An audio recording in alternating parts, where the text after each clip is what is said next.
Si vous regardez bien dans le hadith de Muaz, le messager d'Allah sallallahu alayhi wa sallam qala innaka ta'ti qawman ahla kitab. Ici le cheikh Ousaymin, il dit la Bouddha an yakuna da'i, le prédicateur, lorsqu'il va vers des gens, an yakuna aliman bi halil madu. Il doit connaître la situation de ceux qu'il va appeler. Wa illa fala yajuzu an yatakallam. Sinon, ne lui est pas permis de parler. Et sachez que partout où il y a les hizbis, où il y a des gens qui défendent les hizbis, sachez que le mensonge contre les gens de la sunna, ça va toujours exister. Et le talbis va aussi exister. Comme ils savent qu'ils ne peuvent pas contrer les gens de la sunna avec des preuves, ou bien ceux qui défendent les hizbis, comme ils savent qu'ils ne peuvent pas contrer les gens de la sunna avec des preuves, ils vont utiliser souvent certains frères de la sunna pour se donner de la valeur. Ils se donnent de la valeur derrière ces frères-là. Mais en réalité, ce n'est pas des gens dignes de confiance. En réalité, ce n'est pas des gens dignes de confiance. Si vous regardez bien dans le hadith de Muaz ibn Jabal, c'est-à-dire le hadith même, le hadith d'Ibn Abbas, mais c'est le hadith qui met en évidence ici le fait que le messager d'Allah sallallahu alayhi wa sallam, il a montré comment Muaz devait faire la da'wah. Mais avant d'aller vers comment Muaz devait faire la da'wah, il a dit quelque chose qui est très important, à laquelle je vais attirer votre attention et attirer l'attention de tous ceux qui sont les prédicateurs et donner ce que les savants ont dit à ce sujet. Qui est quoi? Innaka ta'ti qawman ahla kitab. Il va vers les gens du livre. Ici, le cheikh Ousaymin, rahimahullah, il dit dans plusieurs de ses livres, Dadi Sharou, Usul Salasa, dans les Fatawa, Nour al-Darb, et dans d'autres livres, il dit la Bouddha an yakuna da'i, le prédicateur, lorsqu'il va vers des gens, an yakuna aliman bi halil madu. Il doit connaître la situation de ceux qu'il va appeler.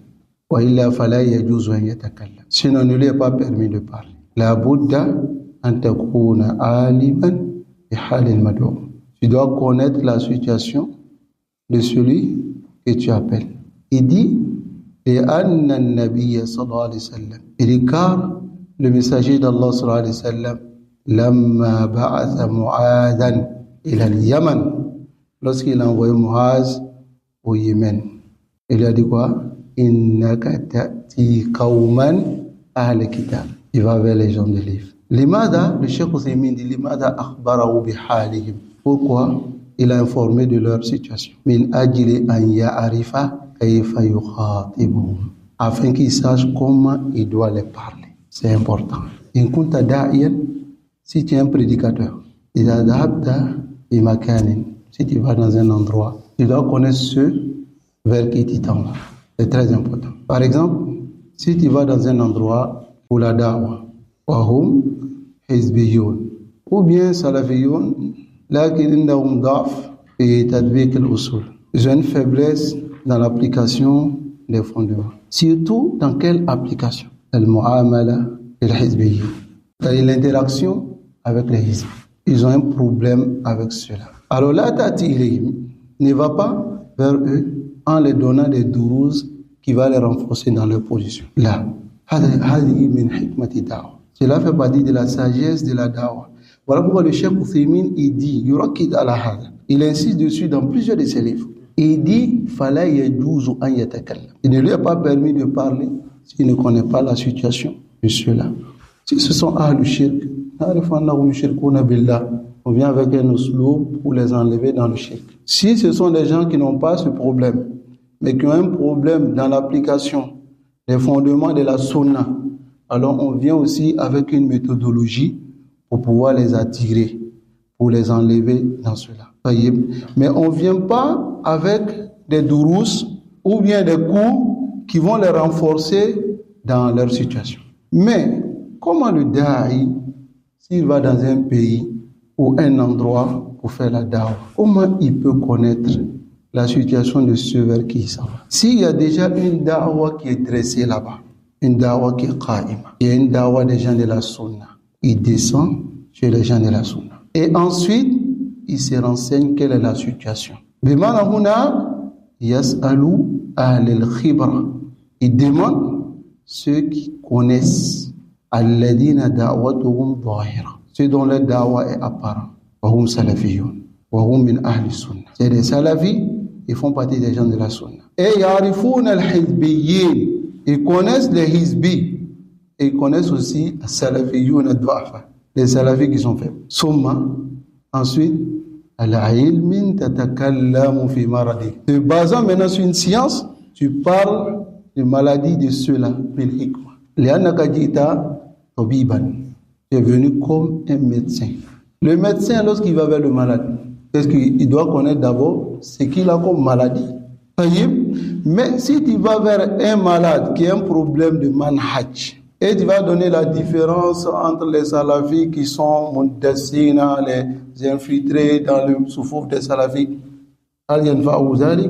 est-ce que ça va lui profiter? Si celui dont tu es allé vers lui est un tabligh et il défend les tablighs, qu'est-ce que tu fais? Quand tu vas dans une mosquée, masalan, c'est permis pour un salafi d'aller prêcher chez les innovateurs. Mais si tu vas dans cet endroit, tu dois être celui qui va les soigner, pas celui qui va les renforcer dans leur innovation. Il faut être un médecin. Tu vas vers celui qui est tabligh. Tu vas parler de l'importance du tawhid et mettre en garde contre le shirk. Ensuite, en donnant des exemples, tu mentionnes les égarements des tablighs. Dans la croyance, ce qu'ils ont comme shirk, ce qu'ils ont comme bida, innovation, khurafat, tu mentionnes cela avec les paroles des savants. Par cela, tu les as soignés. S'ils ont accepté, mais s'ils n'ont pas accepté, alors tu as transmis ce qui t'incombait. Maintenant, si celui dont tu es allé vers lui, il est hizbi, il est dans une association hizbi, il a un problème. Et les gens qui sont dans cette mosquée ont ce problème-là. Lorsque tu vas, tu parles de l'importance de ijtima' al-haq wa nabzul furqa, c'est-à-dire l'importance de se rassembler sur la vérité et de rejeter le faux. Et ensuite, tu parles des méfaits de la hizbiyya, car tu connais leur maladie et tu es venu comme un médecin. Le malade, il a mal à la tête, tu viens guérir son ventre. Je vais donner des exemples pour que vous puissiez mieux comprendre. Si celui vers qui tu es allé, il s'affilie à la sunna, mais il ne connaît pas la réalité. Tel que ici, par exemple, les hizbis qui sont ici. Là, tu ne verras pas qu'ils apprennent le tawhid dans les masajid. Tu ne verras pas qu'ils apprennent les fondements de la sunna, les qawaïd de la sunna. Leur sunna est limitée seulement sur la nomination. Ensuite, il dit les sunnites, alors qu'il n'applique pas les fondements de la sunna, n'est-ce pas? Mais dans le même moment, il dit il n'est pas salafi. Il dit salafi, c'est une nouvelle chose. Donc il ne rentre pas dedans. Toi, en tant que le prédicateur, lorsque tu vas vers cet endroit, qu'est-ce que tu dois faire? Tu dois parler, premièrement, la réalité de la sunna. Tu clarifies ce que c'est que la réalité de la sunna. Et ensuite, pendant cela, tu vas parler des nominations qui sont shara'i, c'est-à-dire al-qab shara'iyya, c'est-à-dire ahl sunna, ahl al-asar, as-salafiyun, firqat al-najiyya, ta'ifat al-mansura. Tu parles maintenant de ces nominations pour que ces gens-là comprennent que notre maladie là, c'est ici. On est en train de on s'affilie à quelque chose qu'on ne connaît pas. Et celui-là est venu nous clarifier la réalité de cette chose. Et on nie quelque chose qui fait partie de la sunna. Et celui-là est venu nous montrer que la salafiyya et la sunna sont pareilles. Mais si tu vas là-bas, dans cet endroit, et puis tu parles de la salafiyya entre réalité et prétention. Et tu verras les gens qui se prétendent mais qui ne sont pas réellement salafis avec des défauts qui les concernent.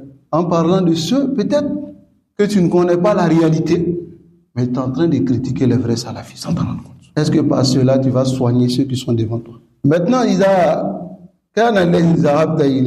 si celui maintenant vers qui tu es allé, ينتمي إلى السلفية, il s'affilie à la salafiyya, لكن لا يطبق حقيقتها, il n'applique pas la réalité de la salafiyya, ولا يرد على الحزبيين في البلد, il ne met pas en garde contre les hizbis.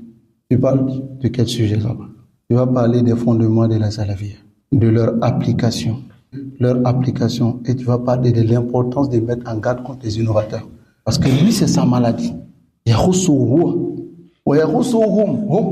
C'est spécifique à eux. Parce que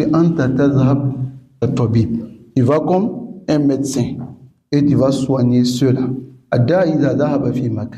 Un prédicateur, lorsqu'il va quelque part, c'est impératif. Tant qu'il y a des gens qui font la dawa apparent, il doit connaître la situation de ceux qu'il va vers eux. Et ce que je viens de dire, ce n'est pas ma parole. C'est tiré du hadith du prophète sallallahu alayhi wa sallam. Sa parole à Muaz. Innaka ta'ti qawman. Il a informé de la situation de ces gens ou pas. Il a dit, ce sont les gens du livre. Ce sont les gens du livre. Maintenant, il lui montre la méthode maintenant qu'il doit utiliser avec ces gens. Si tu vas dans un endroit, s'il n'y a pas une dawa qui est qa'ima là-bas, tu fais une dawa, tawhid, tu mets en garde contre le shirk, tu parles avec sagesse. Mais s'il y a une dawa qui est qa'ima, une dawa qui est dressée là-bas, et cette dawa est zahira, alors tu t'approches de ces personnes, tu te renseignes auprès d'eux, afin que tu n'ailles pas renforcer la position de ceux qui sont leurs ennemis sur le terrain. Vous comprenez?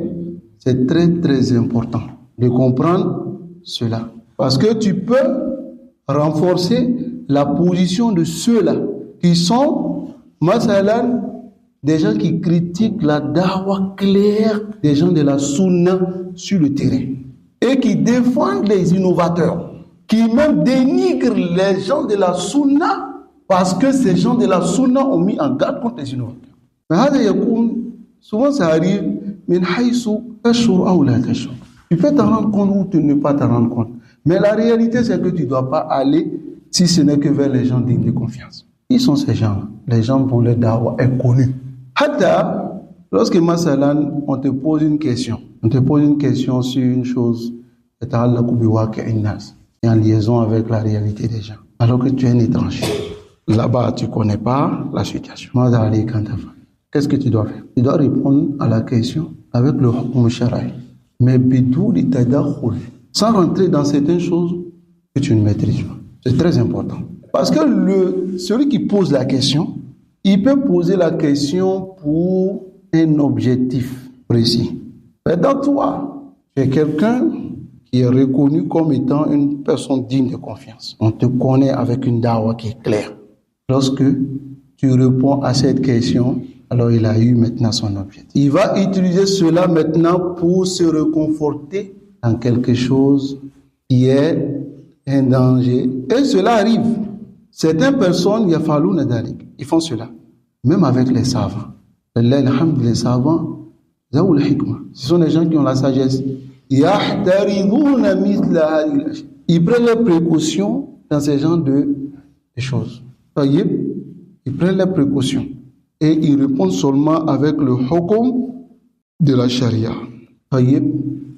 Et sachez que partout où il y a les hizbis, où il y a des gens qui défendent les hizbis, sachez que le mensonge contre les gens de la sunna, ça va toujours exister. Et le talbis va aussi exister. Le Cheikh Mukbil, rahimahullah, il dit dans une de ses paroles qui est bien connue, il dit « Da'ul kadhib lil hizbiyyin ». Il dit « Laissez le mensonge pour les hizbis, c'est pour eux. » فإن الحزبية مبنية على الكذب. Car la hizbiyya est basée sur le mensonge, وعلى الغش et la tromperie. Et le Cheikh Mukbil dit فلا أظن حزبيا تتحقق في الحزبية إلا هو يكذب. Il dit je ne pense pas que un hizbi dont la hizbiyya est concret, c'est-à-dire il est réellement hizbi qui ne ment pas. هذا قال هذا الكلام منذ سنوات. Et s'il a vu les hizbis qui sont dans nos différents pays de la sous-région, qu'est-ce que le Cheikh Mukbil dira? Et ce sont des trompeurs.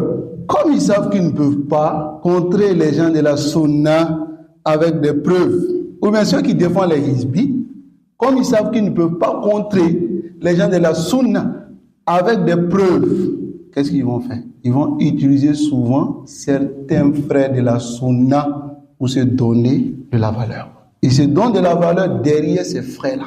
Mais en réalité, ce n'est pas des gens dignes de confiance. Vous comprenez? Même dans différents pays, ils invitent les gens, les savants de la sunna. Parce qu'ils savent que les gens de la sunna qui sont sur le terrain mettent en garde contre eux. Ils invitent les savants de la sunna pour faire quoi? Pour renforcer leur position, pour se donner de la légitimité, la crédibilité. Mais en réalité, ils ne vont jamais délaisser leur position. Ça, c'est la réalité des Hizbi. Cheikh Suleiman Arouhaïli, il a été invité au Mali. Par qui? Par les Hizbi, les Ousmane Solé Traoré. Pour renforcer les positions, afin maintenant d'attirer des salafis qui n'ont pas de usul. Et lui, il est là seulement, il suit. S'il y a un vent qui vient seulement, le vent là le prend, et puis il va le mettre dans les Hizbi là. Et il commence à trouver des excuses, hein, surtout s'il y a un intérêt en bas. Il trouve des excuses. Et il commence à défendre cet intérêt-là. Moi, j'ai connu des gens. Hier, ce qu'ils disaient, c'est pas ce qu'ils disent aujourd'hui. Ils disaient Foulan Hizbi. Al-Yawm Foulan Salafi. Aujourd'hui, Taghayara, ma Taghayara. Il n'a pas changé. Seulement que c'est les intérêts qui ont changé. Sallallahu alayhi wa sallam. Le Cheikh Moukbili dit La talbisu ala nas bi ismi sunnah. Il dit n'amenez pas des ambiguïtés dans la tête des gens au nom de la sunna. Car la sunna est devenue comme un costume. Tu vois, les gens, ils portent cette costume-là. Mais il enlève lorsque la sunna et son intérêt viennent s'interposer. C'est-à-dire, voici la sunna, voilà son intérêt. Il enlève la costume de la sunna et dépose. Il s'occupe d'abord de son intérêt. Ensuite, après, il prend le costume de sunna et puis porte. Allah nous préserve. Demande à Allah que cela soit bénéfique pour nous ainsi qu'à tous les frères. Soyez véridiques.